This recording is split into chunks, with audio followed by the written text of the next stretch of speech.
Yes guys, welcome back to another episode, and we have got a world record car for you today. We've also got another ES900 and much more. So before you carry on, please hit that subscribe button, smash the like button, and keep watching.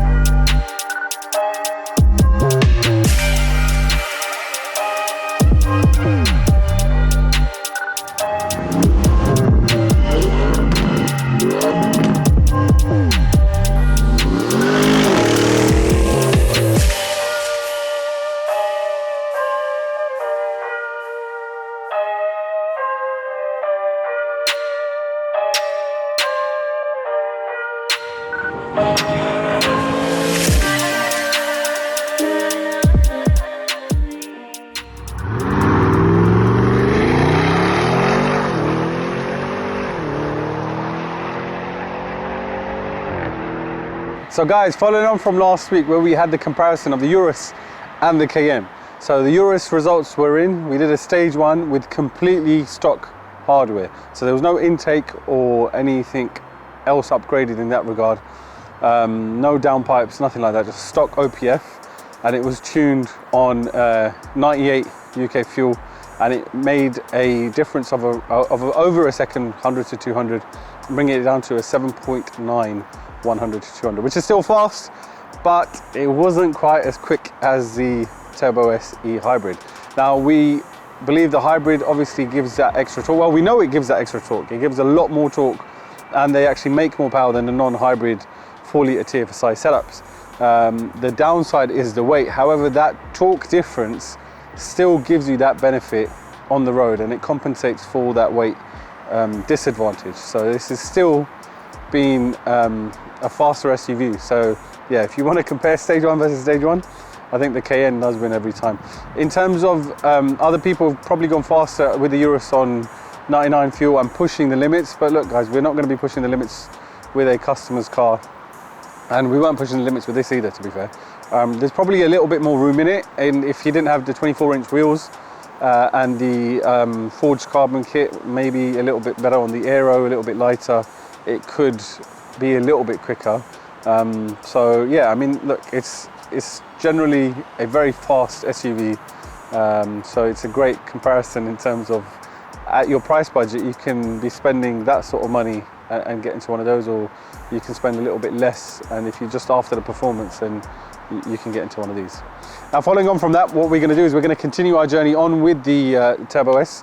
We are going to be doing a stage 2 comparison soon. Well, the stage 2 will be done on this first. We've already put the downpipes on this car, so it's OPF removed now. It sounds pretty cool, and then we'll be getting you the numbers in next week as well as a first drive in it as well.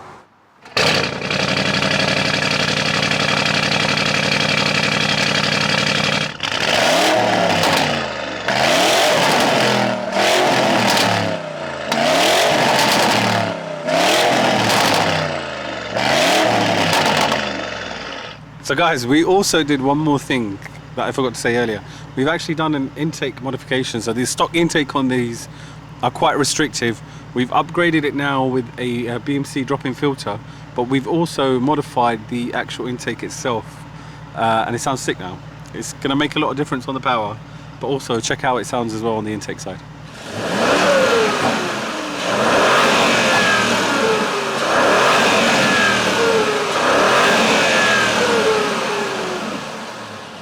Right guys, so behind me is this stunning GT Silver 992 Turbo S. If you clock that front plate there, it's travelled a long way. It's come all the way over from Kuwait, and it's actually come in for our ES900 upgrade. So this car was previously upgraded out there in Kuwait by one of our dealers to an ES800, and he only just wants more power.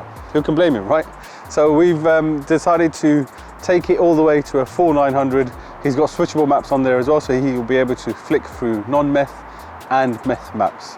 So just to run through the setup for you guys who don't know, the ES900 is a full bolt-on package. It consists of our hybrid turbos, exhaust headers, also intercooler kit, our custom intake kit, and our custom methanol injection system.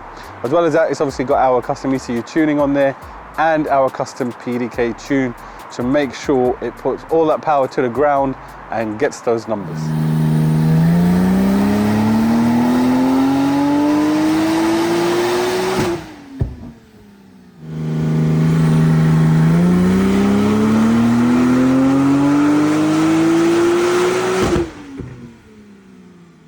Right guys, so the ES900 that came over from Kuwait, the numbers that made are shown right here on the dyno. So it did 884 horsepower at the wheels and 659 foot-pound of torque. So the power was a little bit less up top, and that is because we're running less timing on this setup because it's actually set up for Kuwaiti fuel and methanol. The fuel out there on the pump isn't as good as our UK 99 pump fuel, so we have to take that into consideration and yeah, not try and tune it to our fuel when the car's predominantly going to be run over there in Kuwait.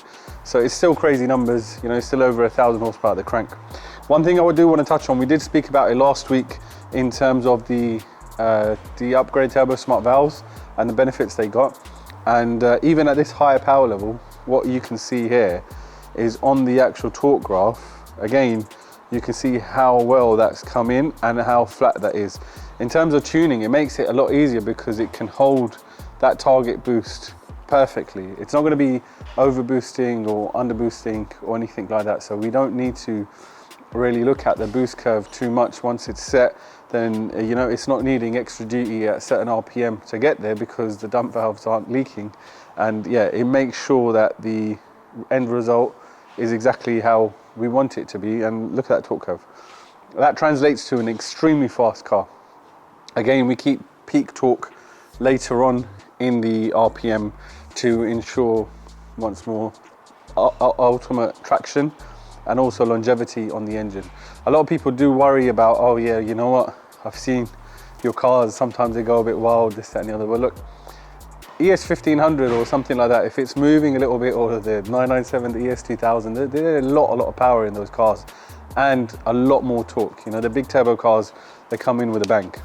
These VTG setups that we've got, and especially on the 992 setup, they aren't uncontrollable whatsoever.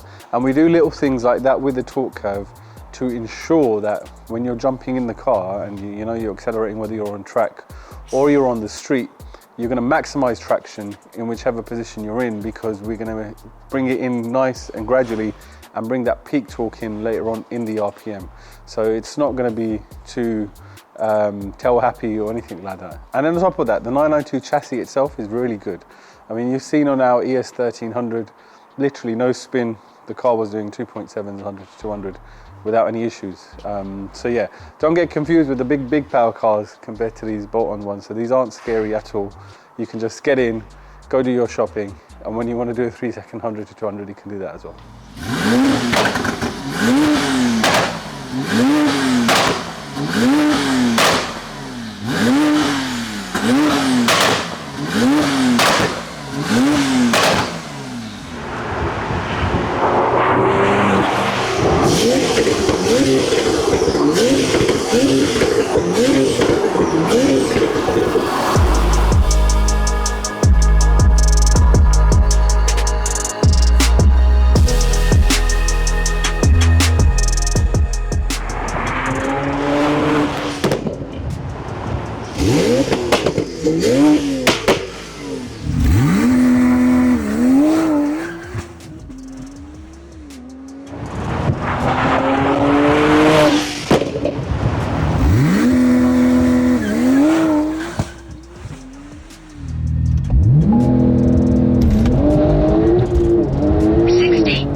So guys, we've got Jamie's ES900 back in.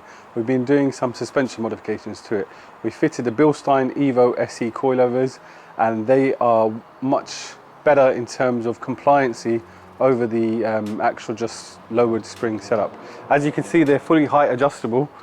So we've set this up perfect for Jamie's drive, because otherwise he wouldn't be able to get it up on the front. This car does not have lift, so the front is adjustable as well as the rear. The cars that do have lift, The front isn't adjustable, but the rears are. However, the lift still works on those cars perfectly fine. So there's no issues in terms of clearance or anything else like that. The Bilstein is a great coilover. The compliance on bumps and everyday road-to-road driving is really good. It doesn't actually feel as harsh as even the stock suspension. So the cars that come with the PASM Sport from factory, they are 10mm lower, but that can feel a little bit harsh when you're driving on certain roads in the UK. So we found with the Bilsteins, it's actually much more compliant than that, and it's a really nice car to drive once it has these on. In terms of handling, that's obviously even more improved as well. The spring rates are great on them, so in terms of like going straight lines or around the circuit, the dampening rates on the shocks are great, so you can get some really good traction. We've also been able to get a bit more adjustability on the rear, so we've just kind of lifted it a tiny bit from the rear compared to how low it was before, just to give it a little bit more squat. Now the good thing is that we can actually play around with that now. So we'll test this and see how it works, see how it is traction wise, and then we can adjust it, go again, and see what works best for his setup. But yeah, it's a great upgrade, well worth considering whether it's a road car, street car, or track car.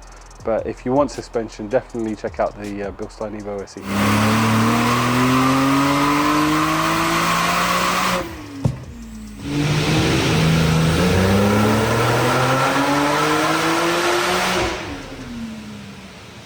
So guys, this world record breaking 992 Turbo S, it did some mad, insane numbers on the street. What did it make on the dyno? Check it out. It made 919 horsepower to the wheels and about 689 foot-pound of torque. Now one thing you guys need to notice here is that you see the torque, again it's ramped in, so it makes peak torque quite late on. So not only is that safer for the engine, it also helps enhance traction. And that's why that car can go out and do those numbers. It works out to be 1,080 crank horsepower. So it's mad power, but it's even crazier numbers on the road. So yeah, that is exactly what that car runs.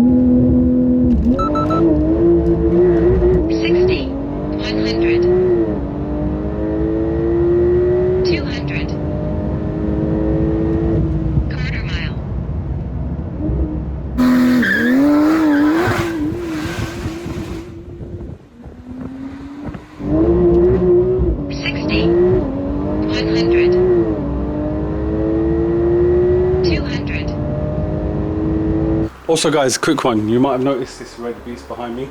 This is Ray's 992 Turbo S. It's had our ES700, I think a couple of years ago now. It's been on there quite a while, but this car looks so sick. If you just check it out, it's got the Tech Art front bumper, side skirts on the rear wing, and he also has his own brand RB forged wheels, and they look sick. But yeah, this is in for an ES900. We're gonna do a proper in-depth video with all the results next week, so make sure you stay tuned for that one.